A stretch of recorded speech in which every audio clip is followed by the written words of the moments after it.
Okay, do people see the slide? Am I doing things right? Nobody's dancing, but I'm just assuming. Okay, hello.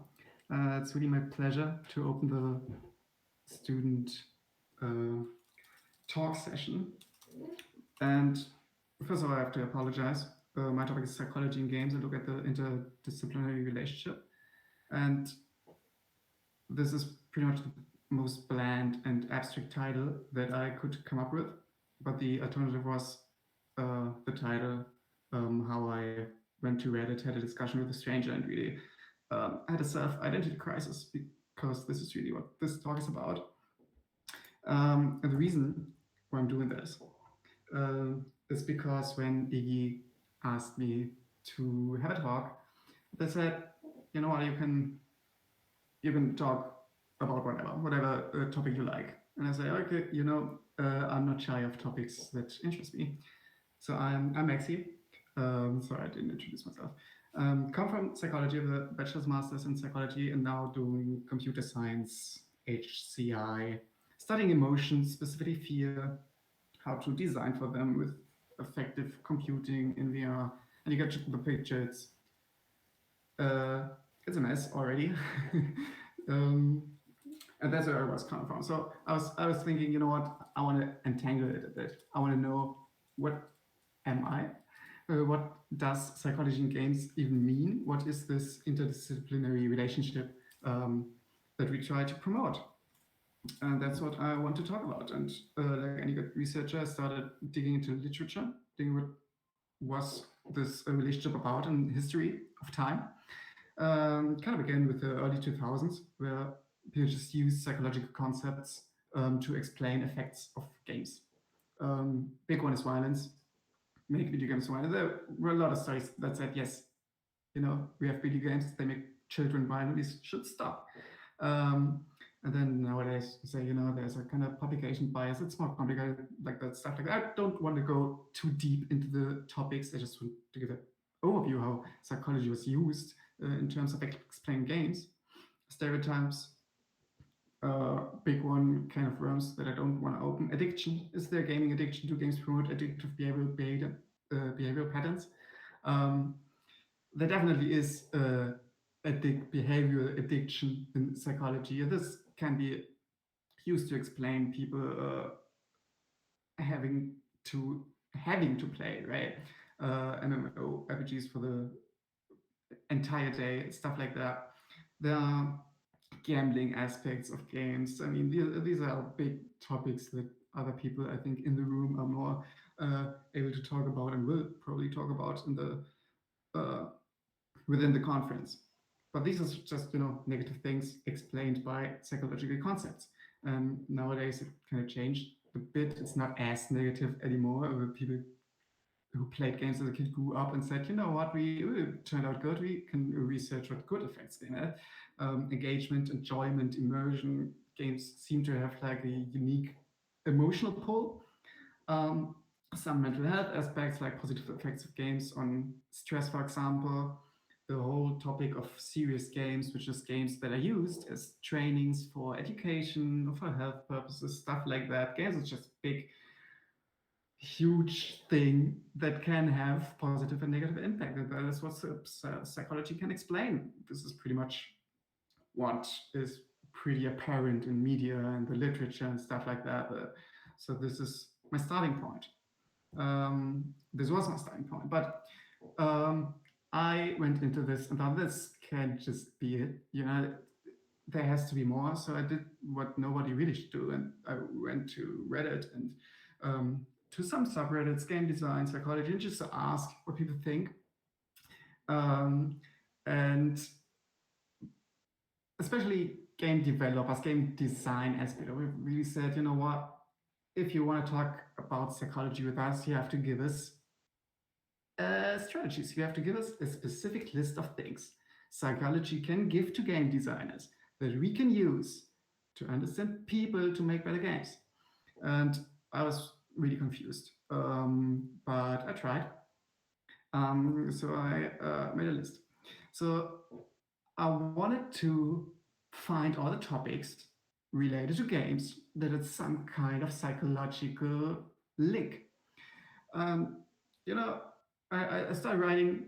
If you want to know what colors are shapes, I should use my UI. That's linked to psychology. That's linked to perception. How can you design puzzles? That's obviously cognition. What scares people? Emotion. How can I make my loot box more addictive, which can have monetary implications? Player motivation.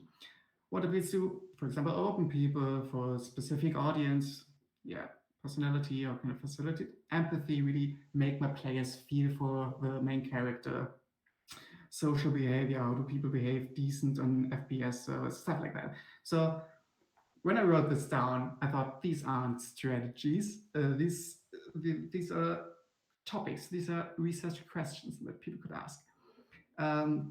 And I realized, and that's what I told people is psychology really doesn't have any strategies. Of course, they have a lot of models. Psychologists love models, boxes, and that link to other boxes that just illustrate the human mind.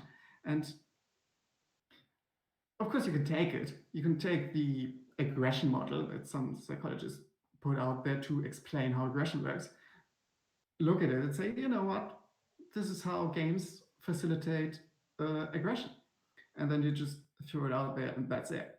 And rightfully, people would say, you know what, there's probably some truth in there, but it's not as easy as that. And this is with all psychological models, psychological concepts.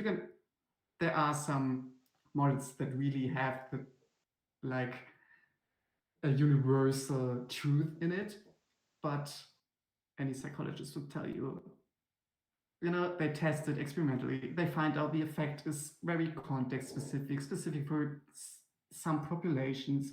It's really hard to replicate. It's really hard to study. It's really not that easy. So instead of strategies, what psychology really has is theories and ways how to test these theories. And when I look at this list, or when I looked at this list, I thought, you know what, these are all game design related questions, game research related questions. But these are also very specific psychology questions. And the good thing with specificity is the more specific question is, like, for example, what shapes could you use for a UI to have it accessible, for visually impaired people, the better you can test it. That's how at least it works in psychology. So this was me at the point of realization, turning around and say, you know what, finding out about the interdisciplinary relationship between games and psychology. That title doesn't make sense at all. It really doesn't, because psychology is just the human component in a human-computer interaction. So you have the designer or you have the player. It really doesn't matter. A and B are both kind of the human-computer interactional parts of it. If you write, instead of B, if you write playing, I would say, you're talking about a game.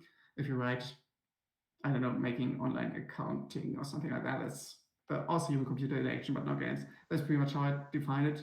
It's probably harder to define a game than to define what the human component here is, what the psychology here is.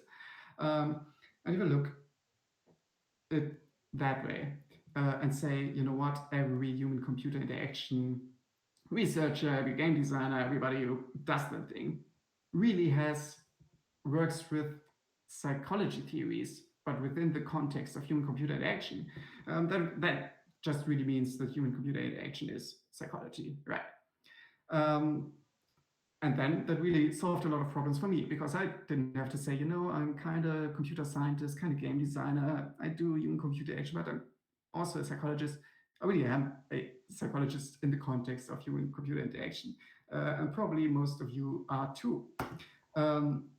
So what does that mean? Psychology and game design share theories, because everything you want to know about a user, about a designer, everything that has a human component, and you have a question for that, you want to find an answer for, that's a psychological problem, right? So you can take psychology theories, and you can look at that and you can take one and put it into your game or whatever. But you also kind of have to test it because, as I said, it's very context specific, it's very population specific and stuff like that. That's the big thing about psychology. We know it's a problematic field. We know that there are always some people who say that's not valid, that can't be replicated. So we know how to test things and really squeeze out anything that could be regarded as conclusive data about really any question that relates to human behavior. That's really what psychology is for me, at least. So we say, we have all these questions that are shared between psychologists and game designers and game developers and stuff like that. Why aren't the methods really shared? I mean, there are. You have the whole user research part of things. We had just a panel discussion where they said, 99% of game industry doesn't really use that. So you do really have a problem with we have the same questions, but we don't have the same ways to get to the answer.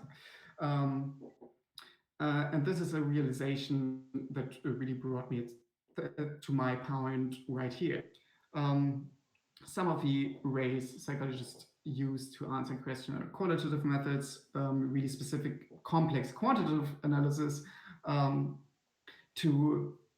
because it's all probabilistic, right? To really find something, a number that they say, you know what, I know it's all difficult, I know it works. Everybody has own thoughts, emotions, context, stories, and it's all a big mess of interactions. But there is some truth there, and there is some numbers that can define the truth. And we have to have these methods, the complicated quantitative and very strict qualitative methods to find this bit of truth and validation of measurement instruments, techniques, stuff like that. I'm also having to come to the conclusion already. So what I'm trying to say here and what my path of realization is understanding players as understanding humans. You kind of are a psychologist. I'm sorry, I apologize.